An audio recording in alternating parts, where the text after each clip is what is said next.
اللہ تعالیٰ نے انسان کو بنایا ہے اور انسان بھولتا بار بار ہے اور خطائیں بھی بار بار کرتا ہے۔ خطا کرنے والا اور بھول جانے والا اللہ کی بارگاہ میں ایسا نہیں ہے کہ وہ ہمیشہ کے لیے ناکارہ ہے، بلکہ اللہ تعالیٰ نے اسے زندگی میں بار بار موقع دیے ہیں کہ تو اپنی خطاؤں سے اور اپنی بھول سے پھر سے دوبارہ اپنی اچھی زندگی میں آ جا، اور اسی کو ہم توبہ کہتے ہیں۔ توبہ کا جو آپشن رکھا گیا ہے انسانوں کے لیے، مسلمانوں کے لیے خاص طور پر، بہت ہمت والا ہے دروازہ ہے، بہت ہمت والا دروازہ ہے۔ اور اسی وجہ سے حدیث پاک میں یہ ہے کہ گناہ کرتا ہے بندہ، پھر توبہ کرتا ہے، پھر گناہ کرتا ہے، پھر توبہ کرتا ہے، یہ کرتا رہتا ہے۔ فرشتے اللہ کی بارگاہ میں عرض کرتے ہیں کہ مولا یہ تو بار بار وہی کرتا ہے، پھر توبہ کرتا ہے۔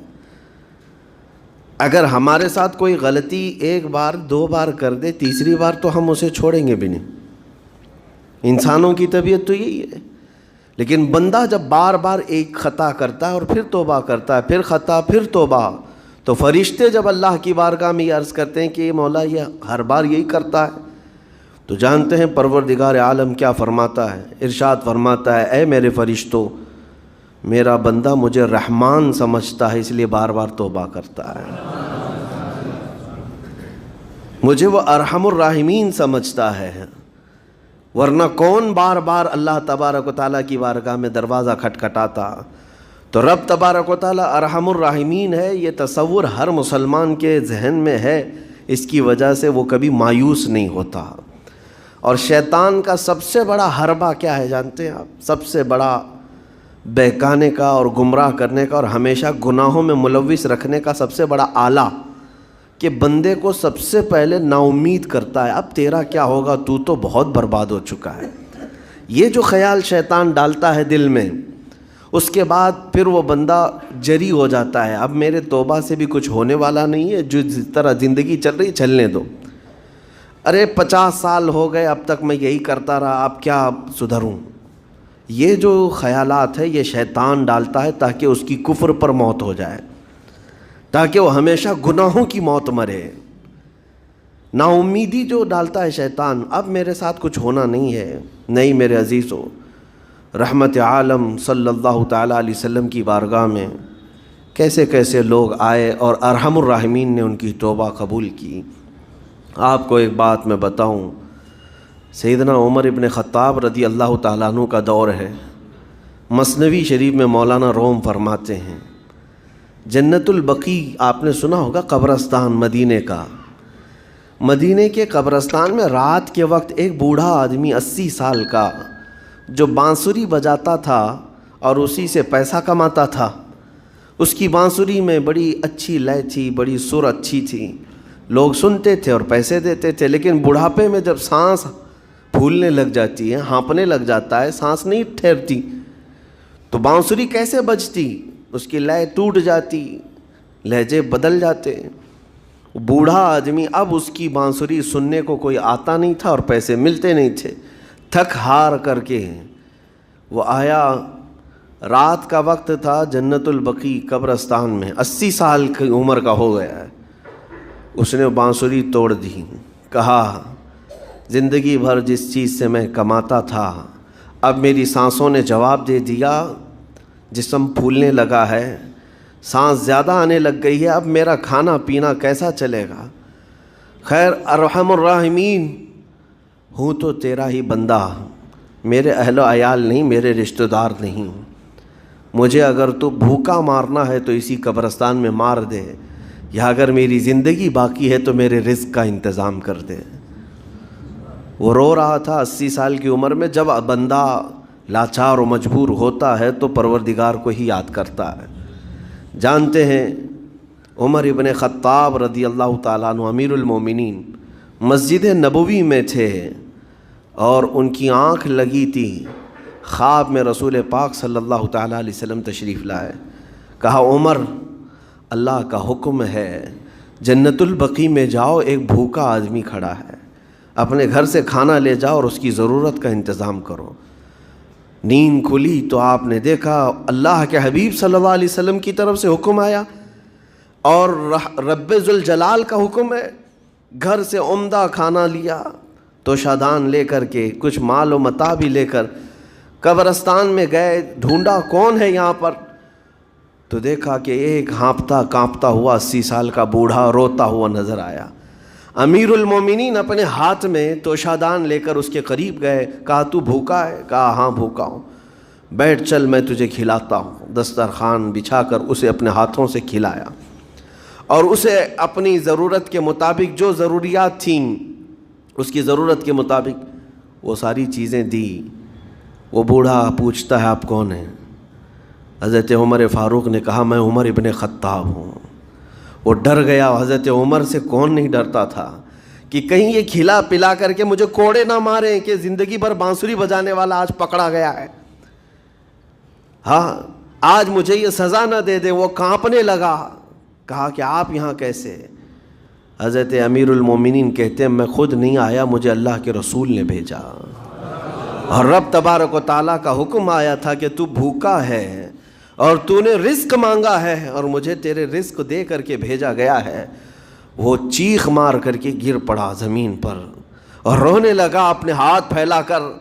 کہا سچ فرمایا مولا تو ارحم الراحمین ہے. 80 سال تجھ سے دور بھاگتا رہا, ایک بار کیا تجھے میں نے پکارا, تو نے وقت کے امیر المومنین کو کھانا دے کر بھیج دیا. اللہ رب العزت کی بارگاہ میں نا امیدی اور مایوسی جو شیطان لاتا ہے اس سے بندے بھٹک جاتے ہیں, بہک جاتے ہیں, انہیں توبہ کی توفیق بھی نہیں ملتی. اسی لیے میرا مولا فرماتا انا عند ظنی عبدی بی. رب تعالیٰ فرماتا میرا بندہ میرے بارے میں جیسا گمان کرتا ہے میں اس کے ساتھ ویسا سلوک کرتا ہوں. تم کیا گمان کرتے ہو؟ وہ سخت پکڑ کرے گا, ابھی مار ڈالے گا. وہ غفار ہے, قہار ہے, جبار ہے, لیکن ساتھ میں وہ ستار بھی ہے, وہ رحمان بھی ہے, رحیم بھی ہے. اگر رب تبارک و تعالیٰ ہر چیز پر پکڑ کرتا تو ہمارا تو جینا ہی نہیں تھا. یہاں پر اتنے گناہ ہو چکے. اور وہ رب تعالیٰ فرماتا وسعت رحمتی کل شیء, میری رحمت نے ہر چیز کو گھیر رکھا ہے. اللہ رب العزت بندوں کو معاف کرنے کا اظہار زیادہ فرماتا ہے. اور جانتے ہیں آپ گناہ جب عام ہوتے ہیں, میں آپ کو اپنے گھر کی بات بتا دوں. میرے گھر میں آپ 4 دن کے مہمان بن کر کے آئے ہیں. کبھی میری کھڑکی توڑ رہے ہیں, کبھی دروازہ توڑ رہے ہیں, کبھی ہمارے گھر کے برتن پٹک رہے ہیں, کبھی فرشی اکھاڑ رہے ہیں. کب تک برداشت کروں گا؟ آپ کو نکال کر باہر کر دیں گے. مہمان نہیں, یہ بلا ہو گئی, یہ گھر سارا اجاڑ رہا ہے. ایک چیز پر چھوڑ دیا جائے, 2 چیز پر چھوڑ دیا جائے, یہ انسانوں کی فطرت ہے, انسانوں کی فطرت. لیکن رب کائنات اپنی کائنات میں ہم بندوں کو اتارا ہے, ہم نے کیا نہیں بگاڑا اس اپنے گناہوں سے اس کی زمین کو لال کر دیا. ہاں اس کی نافرمانی سے ہم نے اس کائنات کے رنگ کو بدل دیا. کھلے عام گناہ, ننگا پن, بے حیائی, عیاشی, سب کچھ ہوتا رہا. اس کی کائنات ہے, اس کی زمین ہے, اس کی سلطنت ہے. اور ان گناہوں کی وجہ سے جانتے ہیں آپ سمندر اللہ کی بارگاہ میں عرض کرتا ہے کہ مولا تو مجھے اجازت دے دے, میں ایسی طغیانی لاؤں گا کہ یہ سب ہلاک ہو جائیں گے. ہوائیں اللہ سے اجازت مانگتی ہیں تو مجھے شدت دے دے, میں اتنا تیز اڑاؤں گی کہ ان کے پرخچے اڑ جائیں. لیکن جانتے ہو اللہ کی طرف سے جواب کیا آتا ہے؟ سمندر کو بھی رب تعالیٰ فرماتا ہے, ہواؤں کو بھی کہتا ہے رب تعالیٰ رک جاؤ, میں میرے بندوں کے انتظار میں ہوں, میرے بندوں کی توبہ کے انتظار میں ہوں کہ میرے بندے میرے پاس لوٹ آئیں گے. اسی لیے اللہ کے حبیب صلی اللہ تعالیٰ علیہ وسلم ارشاد فرماتے ہیں اللہ تعالیٰ کو سب سے زیادہ خوشی کس بات کی ہوتی ہے جانتے ہیں؟ رب تعالیٰ اپنے بندوں سے کب خوش ہوتا ہے؟ مثال دے کر کے میرے آقا نے فرمایا, مثال دے کر سمجھایا. صحرا میں, ڈیزرٹ میں ریتیلے میدان ہوتے ہیں, اس کا سفر بڑا ڈینجر ہوتا ہے. آج بھی ڈیزرٹ ہیں بہت سارے, سہارا ڈیزرٹ کا نام سنا ہوگا آپ نے. ہم گئے ہیں 200-250 کلومیٹر تک آپ چلتے رہو گاڑی, نہ ایک درخت نظر آتا ہے, نہ پہاڑ نظر آتا ہے, نہ گھر نظر آتا ہے, کچھ بھی نہیں. اس طرف میدان ریت کا اور آسمان لگا ہوا دکھتا ہے, ادھر بھی آسمان. تنہا ہم اکیلے نظر آتے رہتے ہیں۔ صحرا کا جو سفر ہوتا ہے بہت کٹھن ہوتا ہے۔ نبی پاک صلی اللہ تعالیٰ علیہ وسلم مثال دیتے ہوئے ارشاد فرماتے، ایک بندہ اپنی اونٹنی لے کر، اس پہ ساز و سامان لے کر کھانے پینے کا صحرا کے سفر پر تھا، اور صحرا میں کھانا پانی بہت مقدار میں لی جاتی ہے کیونکہ کچھ ملتا نہیں، اور جلد سے جلد وہاں سے سفر گزار کر کے آنا۔ ایک بار اگر راستہ بھٹک گیا موت ہو جاتی ہے، وہاں پہ راستہ ملے گا نہیں، جس طرف بھی جاؤ تو لگے گا سیدھا ہی چل رہا ہوں، ڈائریکشن ہی نہیں پتہ ہوتے صحرا میں۔ حضور پاک صلی اللہ علیہ وسلم فرماتے ہیں ایک بندہ صحرا کے سفر میں اپنی اونٹنی کے ساتھ ساز و سامان لے کر سفر پر تھا، بیچ راستے میں اسے نیند آئی، سویا، سو کر کے اٹھا تو دیکھا اس کی اونٹنی ساز و سامان کے ساتھ غائب ہے، صحرا میں، بیچ صحرا میں۔ اب جو سواری تھی وہ غائب ہے، کھانا پانی تھا وہ غائب ہے، کچھ نہیں ہے ساتھ میں۔ گھبرا گیا، پریشان ہوا، اپنی اونٹنی کو ڈھونڈتا ڈھونڈتا تھک گیا، کبھی ادھر کبھی ادھر، کبھی ادھر کبھی ادھر، ہر جگہ کہیں کوئی نشان نظر نہ آئے۔ اور جب سواری نہیں ہے تو اب کئی 100 کلومیٹر کا بغیر کھانے پینے کے کیسے سفر کرتا؟ تھک ہار کر کے دوسرا دن ہو کہ تیسرا دن ہو، ایک جگہ وہ بندہ سو گیا، پھر سے سو گیا، اب راستہ بھی نہیں ملتا۔ سویا تو نیند سے اٹھا جب تو دیکھا اس کی اونٹنی بھی موجود ہے، اس کا ساز و سامان بھی ہے۔ یہ مثال ہے، یہ مثال ہے۔ میرے آقا صلی اللہ علیہ وسلم صحابہ سے اب پوچھتے ہیں، اے میرے صحابہ بتاؤ اس بندے کو جو صحرا میں گمشدہ اونٹنی جس کی مل جائے اسے خوشی کتنی ہوگی؟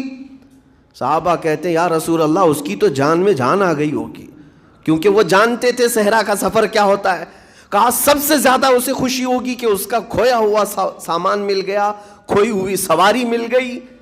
میرے آقا صلی اللہ علیہ وسلم فرماتے ہیں گم شدہ اونٹنی کے ملنے پر جیسے اس مسافر کو خوشی ہوئی، اس سے کئی زیادہ بڑھ کر کے رب تعالیٰ کو اس وقت خوشی ہوتی ہے جب ایک گنہگار بندہ واپس توبہ کر کے اس کی بارگاہ میں آتا ہے۔